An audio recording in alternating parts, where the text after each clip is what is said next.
Dari Jakarta kita bergeser ke Bandung, Saudara. Aksi pencurian sepeda motor terekam CCTV di Gang Mama Padma, Bojongloa Kidul, Kota Bandung.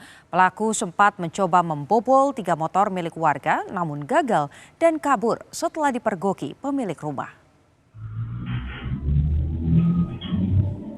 Rekaman CCTV menunjukkan seorang pria masuk ke area rumah warga pada dini hari. Pelaku diduga menyasar sepeda motor yang terparkir di dalam gang sempit.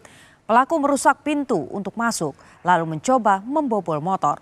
Salah satu motor sempat didorong keluar, namun aksi tersebut diketahui pemilik. Pelaku pun melarikan diri meninggalkan lokasi. Akibat kejadian ini sejumlah sepeda motor dan pintu rumah mengalami kerusakan. Warga pun diimbau untuk meningkatkan kewaspadaan dengan menambah sistem pengamanan kendaraan.